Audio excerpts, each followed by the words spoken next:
Hey, you're watching Martin Roberts on Property Titbits. Make sure you like this video and subscribe to the channel. This is an update on one of the projects that I'm actually working on at the moment that I wanted you to be involved in. This is my HMO that I'm turning into a 5-bed HMO that's a house of multiple occupation, and turning what was a fairly rundown property that I'd let pretty much it needed me to go, okay, right, I can get everybody out. The timings, everyone wanted to leave anyway, so it all worked out fine. And just stop the house being rented out and actually sort it out. It's been on the cards for about 10, 15 years or so that I needed to do this, but now I'm doing it. We are completely renovating this house. We're converting it from a 6-bed into a 5 nice beds, and kitchens, bathrooms, putting in en-suites around and about. So it is a mess at the moment, but this is work in progress, so bear with me. Let me show you what's been going on, and not too much of an update necessarily. We're doing some stuff in the bathrooms, which is really nice. I want to show you. So I'll just switch the camera around and we'll take you on a tour. So I'm on the stairway here. This is where probably the most changes have been made. This is the ensuite bathroom. This bedroom is totally unrecognisable from what it was.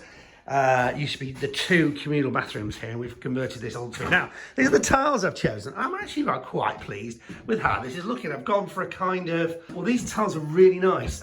They've got a sort of crinkle kind of effect on them, and they come in these subtly different shades. So that's sort of white, that's sort of off-white, that's kind of grey, very subtle different changes, the odd bit of sort of more creamy kind of coloured thrown in there, to give this sort of, well, they call them metro tiles-ish, but I don't think these are really metro tiles, but these small tiles, I really like this effect. I have to say I'm pretty delighted with how this is looking. And we're going for a completely random pattern. Funnily enough, it's sometimes really hard to actually do a random pattern because you want it to seem like there's no sort of pattern to how things are. So we've got these darker grey tiles which sort of split it up. It reminds me a little bit of Minecraft, sort of thing that my daughter would design. But I'm actually really pleased with the way that is turning out. Sometimes, you know, a few weeks have gone by, but it looks like not much progress. But the thing is that progress is being made, but sometimes it's slow. Just remind you that we've got fire-proof plasterboard, which is something you need to consider. Certainly, if you're doing an HMO, you've got to be thinking, forward thinking about the safety of the people who are going to be staying in here. There are rules and regulations regarding HMOs about fire safety, the amount of bathrooms you have, the amount of cooking facilities, etc. So you need to start out with that end in mind when you are doing especially an HMO type property. So yeah, so it's really nice rooms. Now I love this room, you know, with the bay window. This is actually divided in 2, if you remember previously. So we've opened it up back to how it should have been all along. And just to let you know about this is how we've got over our problem of all these en-suites and getting away the sewage. Sometimes it's the simplest of things. This is called a macerator pump. And actually what it does is it attaches to the back of the loo. The loo goes on here and all the sewage and everything goes in here. And then it actually mushes it up. You don't want to think about that too much. And it ends up coming out of this tube at the bottom here where it's pumped. Now you can see here that it will pump up to 9.5 metres up. So you could have this in a cellar, and over 60 metres this will pump. So theoretically this could be in a bathroom or a room, well, 60 metres away from where the sewage soil stack is, and 9.5 metres below ground. I mean, that's amazing, right? So, you know, they do whir a bit when you turn them on, but in terms of the flexibility it's given here, it's pretty extraordinary, I would have to say. So really, really happy with what's going on here. And these are the en-suites. I've talked to you about these before. Just been laying out the various bits of plumbware just to see how that's all going to go. Again, plumbing going in. You know, plumbers use all sorts of different things these days. These are push fit plastic. Old-fashioned plumbers don't necessarily like them, but they are quick to do, and it does potentially bring in the realms of doing it to the more DIY type person. Although it's not just about how you connect the pipes, it's about where the pipes go, of course. But you can see, thinking about radiators, you're thinking about, when you do something like this, you're going to need where the water's going to go. You need to bring in people like electricians and plumbers early on. The only thing that's worrying me slightly at the moment is that the electricity side of things doesn't seem to be progressing very well.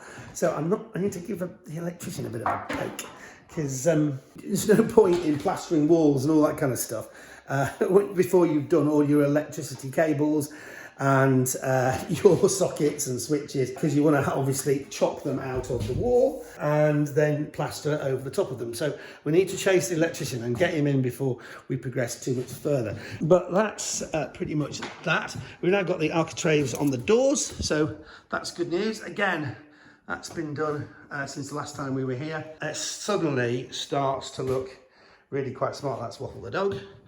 Every builder needs a builder's dog, and that's my dog, Waffle. So yeah, so now we've got the nice architraves on the doors, so that's really good. Something like that. This little entrance area here, I want to remind you, putting the bedroom door on there. We've got this little landing area here because I didn't want to come straight out of the bedroom door onto this landing here. There's a close-up shot of Waffle the dog. So downstairs, nice wide things. Obviously, you know, you're going to have to input the services of a good chippy to do this kind of stuff. Fitting doors and things, it's not that complicated a job, but it's a complicated job to do right. And just one of the things I didn't point out upstairs, I'll go back up because I think it's really important to show you. Upstairs in the bathroom, one of the things we had to do was we discovered that the floors were all over the place, so that we've actually levelled this floor out, and it does mean we've got a bit of a step to get in there, but at least the floor of the bathroom here is now level, and the plasterer and the tiler doing a great job. Not a lot particularly going on in here. That's the amount of tiles you need to tile a small bathroom. Holy cow. No, a small terrace house. Well, it's not a small terrace house. And HMO, look at the number of tiles we're going to need. Well, there we go. Through to the kitchen. That room, not a lot changing there. Pile of rubbish, of course. Yeah, but all the pipe work and everything going in, and a small sign of some electrical socket being thought about there. At least that's one. Really do need to speak to the electrician. Through to the kitchen. We're now boxed in the boiler. Thought about relocating it, but really that was going to be too big a job. So just going to box that in and probably have space at the side here, just about big enough for a washer or something like that. The big job today is out at the back here, and you can see here all the walls, this stuff, the previous paint totally coming off. It's in a bit of a bad state, and clearly that's something we really need to sort out. What I'm going to do probably is jet wash this to try and get off as much as I can of this stuff, and then scrape it and then paint it. But you can see it's just had just a lot of years of neglect, and that's my fault. Oops.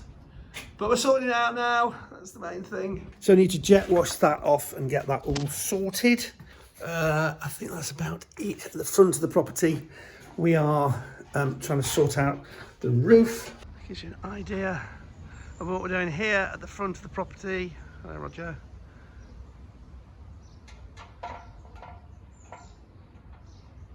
Painting at the front. Need to sort out that guttering here. The guttering is all horrible, and this roof here, flat roof there, needs to be definitely sorted out, because it's definitely in a bit of a state. Painting of that, sort out the bottom bit there, and all the things like this, the woodwork in so it is work in progress. Sometimes it does feel like these things go on for a while. You never feel like you couldn't quite get there, but you just got to persevere, keep pushing ahead, and you have to go through this pain barrier. But eventually you will get there, and we'll be back in a few weeks with an update. Make sure you like this video, make sure that you subscribe to my channel, and yeah, tell your friends, and if you set a little alert, you'll know when the next phase of this project has been posted. Bye for now.